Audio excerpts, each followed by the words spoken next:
ಮಾನ್ಯ ಮುಖ್ಯಮಂತ್ರಿಗಳು ಹಣಕಾಸಿನ ಸಚಿವರು ಇಂದು ಮಂಡನೆ ಮಾಡಿರ್ತಕ್ಕಂಥ ಬಜೆಟ್ ಇದೊಂದು ರೈತ ವಿರೋಧಿ ಬಜೆಟ್ ಆಗಿದೆ. ರಾಜ್ಯದ ಅಭಿವೃದ್ಧಿಯ ದೃಷ್ಟಿಯಿಂದ ಶೂನ್ಯವಾಗಿರ್ತಕ್ಕಂಥ ಬಜೆಟ್. ಕರ್ನಾಟಕ ರಾಜ್ಯ 20 ವರ್ಷ ಹಿಂದಕ್ಕೆ ತೆಗೆದುಕೊಂಡು ಹೋಗ್ತಕ್ಕಂಥ ಬಜೆಟ್ ಇದು. ಯುವಕರಿಗೆ ಯಾವುದೇ ಒಂದು ಕಾರ್ಯಕ್ರಮಗಳು ಯೋಜನೆಗಳನ್ನು ಘೋಷಣೆ ಮಾಡಿಲ್ಲ. ಇವತ್ತು ಒಂದೇ ಮಾತಿನಲ್ಲಿ ಹೇಳಬೇಕು ಅಂತ ಹೇಳಿದ್ರೆ, ತಮ್ಮ ಜವಾಬ್ದಾರಿಯಿಂದ ನುಣುಚ್ಕೊಳ್ಳೋದಕ್ಕೆ ಮತ್ತು ತಮ್ಮ ವೈಫಲ್ಯಗಳನ್ನು ಮುಚ್ಚಾಕೊಳ್ಳೋದಕ್ಕೆ ಇವತ್ತು ಸನ್ಮಾನ್ಯ ಸಿದ್ದರಾಮಯ್ಯನವರು ತಮ್ಮ ಸಮಯವನ್ನು ವ್ಯರ್ಥ ಮಾಡಿದ್ದಾರೆ. ಮತ್ತು ಈ ಬಜೆಟಿನ ಒಂದು ಪಾವಿತ್ರ್ಯತೆಯನ್ನು ಹಾಳು ಮಾಡಿದ್ದಾರೆ. ಏನು ಮೊನ್ನೆ ದಿನ ದೆಹಲಿ ಚಲೋ ಮಾಡಿದ್ರು, ರಾಜ್ಯದ ಗೌರವವನ್ನು ಹರಾಜಾಗ್ತಕ್ಕಂಥ ಕೆಲಸ ರಾಜ್ಯ ಸರ್ಕಾರದ ನೇತೃತ್ವದಲ್ಲಿ ದೆಹಲಿಯಲ್ಲಿ ಏನಾಗಿತ್ತು, ಇವತ್ತು ಕೂಡ ಮಾನ್ಯ ಮುಖ್ಯಮಂತ್ರಿಗಳು ಹಣಕಾಸಿನ ಸಚಿವರು ತಮ್ಮ ಬಜೆಟ್ನಲ್ಲಿ ಕೇಂದ್ರ ಸರ್ಕಾರವನ್ನು ದೂರ್ತಕ್ಕಂಥ ಕೆಲಸವನ್ನು ಮಾಡಿದ್ದಾರೆ. ಇವತ್ತು ಉತ್ತರ ಕರ್ನಾಟಕದ ಅಭಿವೃದ್ಧಿಯ ಬಗ್ಗೆ 1 ರೂಪಾಯಿನೂ ಕೂಡ ಕೊಡದೇ ಇರತಕ್ಕಂಥ ಈ ಬಜೆಟ್. ಇವತ್ತು ರೈತರು ಸಂಕಷ್ಟದಲ್ಲಿದ್ದಾರೆ. ಈ ಒಂದು ಬಜೆಟ್ನಿಂದ ತಮಗೇನೋ ಪರಿಹಾರ ಸಿಗ್ತದೆ ಅಂತೇಳಿ ರೈತರು ಇವತ್ತು ಕಾಯ್ತಾ ಇದ್ರು. ರೈತರಿಗೂ ಕೂಡ ಅನುಕೂಲ ಆಗದೆ ಇರತಕ್ಕಂಥ ಈ ಬಜೆಟ್ ಮಹಿಳೆಯರಿಗೂ ಕೂಡ ಅನುಕೂಲ ಆಗೋದಿಲ್ಲ.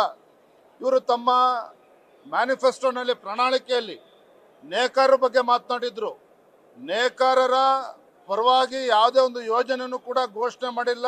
ಯೋಜನೆ ಘೋಷಣೆ ಮಾಡೋದಿರಲಿ, ಆ ನೇಕಾರರ ಹೆಸರು ಕೂಡ ಉಲ್ಲೇಖವನ್ನು ಮಾಡಿಲ್ಲ ಬಜೆಟ್ನಲ್ಲಿ. ಮತ್ತೊಂದು ಕಡೆಗೆ ಇವತ್ತು ಅಂಗನವಾಡಿ ಕಾರ್ಯಕರ್ತರಿಗೆ ಅವರಿಗೆ ಗೌರವಧನ ಹೆಚ್ಚಿಸ್ತೇವೆ ಅಂತೇಳಿ ಭರವಸೆ ನೀಡಿದ್ರು. ಅದ್ರ ಬಗ್ಗೆನೂ ಕೂಡ ಉಲ್ಲೇಖ ಮಾಡಿಲ್ಲ. ನುಡಿದಂತೆ ನಡೆದಂಥ ಸರ್ಕಾರ ಅಂತೇಳಿ ಕೊಚ್ಕೊಳ್ತಾರೆ. ನುಡಿದಂತೆ ನಡೀತಾ ಇರ್ತಕ್ಕಂಥ ಸರ್ಕಾರ ಅಂತೇಳಿ ಇವತ್ತೇನು ತಮ್ಮ ಬೆನ್ನನ್ನು ತಾವೇನು ತಡ್ಕೊಳ್ತಾ ಇದ್ದಾರೆ. ಇದು ಸಂಪೂರ್ಣವಾಗಿ ಈ ರಾಜ್ಯದ ರೈತರು, ಬಡವರು, ದೀನ ದಲಿತರು, ನೇಕಾರರು, ಪರಿಶಿಷ್ಟ ಜಾತಿ, ಪರಿಶಿಷ್ಟ ಪಂಗಡ ಎಲ್ಲ ವರ್ಗಕ್ಕೂ ಕೂಡ ಒಂದು ರೀತಿ ನಿರಾಸೆಯನ್ನು ಮೂಡಿಸಿರ್ತಕ್ಕಂಥ ಬಜೆಟ್ಟು ರಾಜ್ಯದ ಅಭಿವೃದ್ಧಿಯ ಪೂರಕವಾಗಿಲ್ಲ ಅಂತಕ್ಕಂಥದ್ದು ಸ್ಪಷ್ಟವಾಗಿ ಕಾಣ್ತದೆ.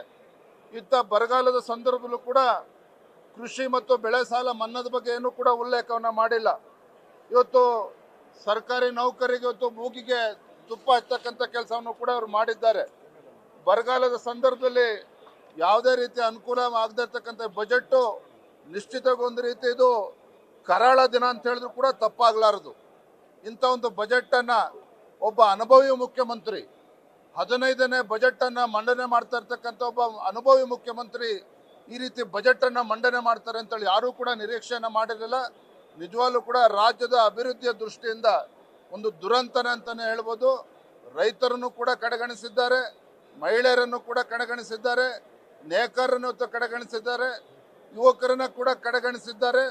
ಉತ್ತರ ಕರ್ನಾಟಕದ ಅಭಿವೃದ್ಧಿಯನ್ನು ಕೂಡ ಕಡೆಗಣಿಸಿರ್ತಕ್ಕಂಥ ಸರ್ಕಾರ ಬಹುಶಃ ರಾಜ್ಯದ ಜನರ ಪಾಲಿಗೆ ಬದುಕಿದ್ದು ಕೂಡ ಸತ್ತಂತೆ ಅಂತೇಳಿ ಸಂದರ್ಭನ ಹೇಳೋದಕ್ಕೆ ಇಚ್ಛಪಡ್ತೇನೆ. ನ್ಯೂಸ್ ಫಸ್ಟ್ ನಿರ್ಭೀತಿಯಿಂದ ನಿಮ್ಮ ಪರವಾಗಿ.